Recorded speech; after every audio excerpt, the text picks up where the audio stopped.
2025년에 여러분을 해킹하는 게 사람이 아니라면 어떨까요? AI가 만든 너무나도 정교하고 개인화된 공격이 벌써 우리 현실이 되고 있습니다. 네, 사이버 위협의 판도가 지금 근본적으로 바뀌고 있어요. 오늘 저희가 분석해볼 보고서는 바로 이 질문으로 시작합니다. 그러니까 크고 시끄러운 한 방의 공격이 아니라 우리의 방어력을 서서히 아주 집요하게 갉아먹는 그런 지속적이고 복합적인 공격의 시대가 오고 있다는 거죠. 이건 그냥 뇌피셜이나 예측이 아닙니다. 오늘 우리가 파헤칠 내용은요, 유럽연합의 사이버 보안을 총괄하는 공식 기관, 바로 이니사가 실제 수천 건의 사건을 분석해서 내놓은 아주 따끈따끈한 공식 보고서입니다. 이 ENSI라는 곳이 뭐냐면요, EU의 사이버 보안 사령부 같은 곳입니다. 유럽 전체의 디지털 방어를 책임지는 곳이죠. 그렇기 때문에 이 보고서는 유럽의 디지털 전장에서 나온 가장 신뢰도 높은 정보라고 할 수 있습니다. 자, 그럼 본격적으로 보고서 속으로 들어가 보시죠. 먼저 2025년의 위협이 대체 어떤 모습일지 큰 그림부터 보고요. 그 다음에 공격자들의 새로운 무기는 뭔지, 그리고 적들의 경계가 어떻게 허물어지고 있는지 살펴볼 겁니다. 마지막으로 누가 가장 위험한지, 그리고 이 모든 게 우리에게 어떤 책임을 묻고 있는지까지 알아보겠습니다. 자, 첫 번째로 ENSI 데이터를 통해서 지금 디지털 전장이 어떤 모습인지 그 큰 그림부터 한번 살펴보겠습니다. 와, 이거 정말 압도적인 수치죠? 전체 사건의 거의 77%가 디도스 공격입니다. 특정 웹사이트를 그냥 마비시켜버리는 공격 말이에요.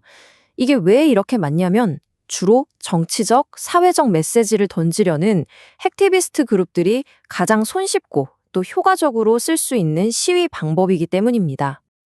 근데요, 시스템을 마비시키는 거랑 시스템 안으로 침투하는 건 완전히 다른 얘기입니다.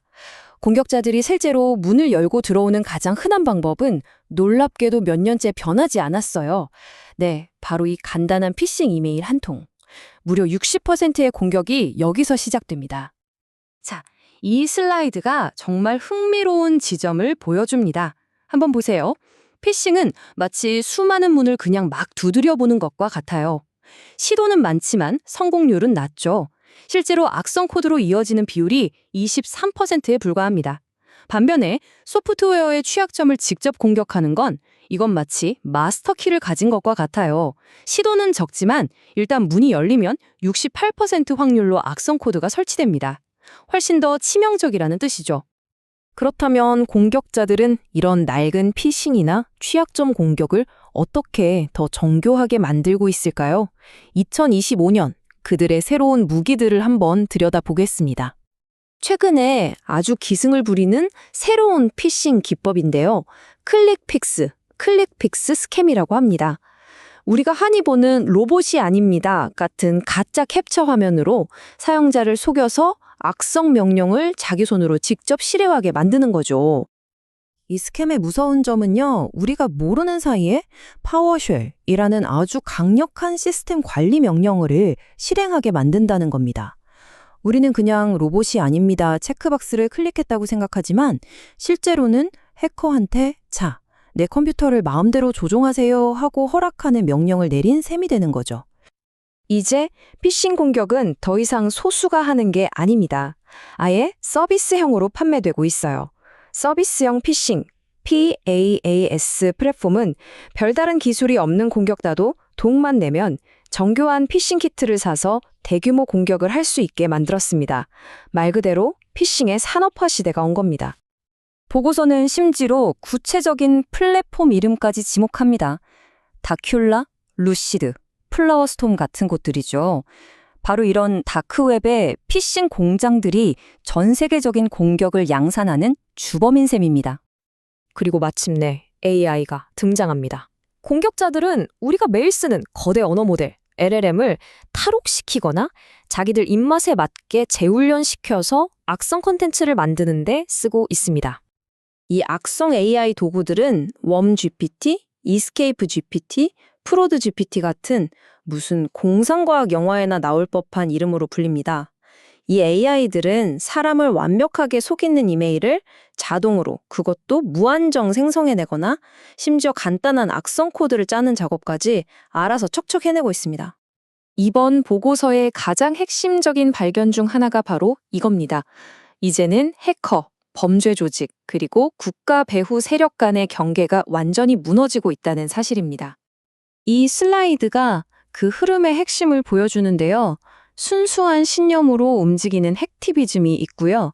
반대편에는 국가가 배후에서 여론을 조종하려고 시민 운동인 척 위장하는 페이크티비즘이 있습니다. 문제는 이 둘을 구분하는 게 거의 불가능해지고 있다는 겁니다. 이런 혼합은 여러 단계로 일어납니다. 국가 배후 조직이 범죄자들이 쓰던 인프라를 쓰고 범죄자들은 국가기관이나 쓸 법한 사회공학 기법을 도입합니다. 심지어 핵티비스트가 돈을 노리고 랜섬웨어를 뿌리고 국가는 아예 가짜 핵티비스트 페르소나를 만들어서 활동하기도 합니다. 대표적인 예로 러시아와 연계된 샌드웜 그룹이 러시아 재건 사이버 군대라는 가짜 핵티비스트를 만들어서 활동한 사례가 있죠. 자, 그렇다면 여기서 가장 중요한 질문이 남죠. 이렇게 진화하는 위협에 과연 누가 가장 많이 노출되어 있을까요? 데이터는 아주 명확한 답을 보여줍니다. 압도적인 표적은 바로 공공행정입니다. 정부 기관이 전체 공격의 38%를 차지하고 있어요. 그 뒤를 운송, 디지털 인프라, 금융이 잇고 있죠. 이게 뭘 의미할까요? 바로 우리 일상과 직결된 국가 핵심 기능들이 집중 포화를 맞고 있다는 뜻입니다.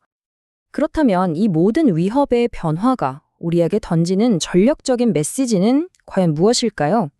보고서는 이렇게 결론을 내립니다. 회복 탄력성을 집단적으로 잠식하는 더 지속적이고 다양하며 융합된 캠페인들. 이게 무슨 말이냐면요. 이제 위협은 더 이상 한 방의 충격이 아니라는 겁니다. 우리 사회의 디지털 면역력을 서서히 계속해서 약화시키는 만성 질환과 같아졌다는 거죠. 이런 새로운 위협 환경 속에서 기술 전문가로서 또 한 명의 디지털 시민으로서 우리의 역할은 과연 무엇일까요? 기술 자체는 중립적입니다. 하지만 그 기술을 쓰는 건 결코 중립적일 수 없죠. 우리의 가장 강력한 방어는 최신 방화벽이 아니라 이런 위협을 제대로 인지하고 정보를 공유하며 기술을 윤리적으로 사용하려는 우리 모두의 책임의식에 있습니다. 이렇게 복잡한 디지털 위협 환경을 함께 헤쳐나가고 중요한 정보를 계속해서 분석하려면 여러분의 지지가 정말 필수적입니다. 구독과 좋아요를 눌러주시는 게 저희가 이런 깊이 있는 분석을 계속해 나갈 수 있는 가장 큰 힘이 됩니다. 시청해주셔서 감사합니다.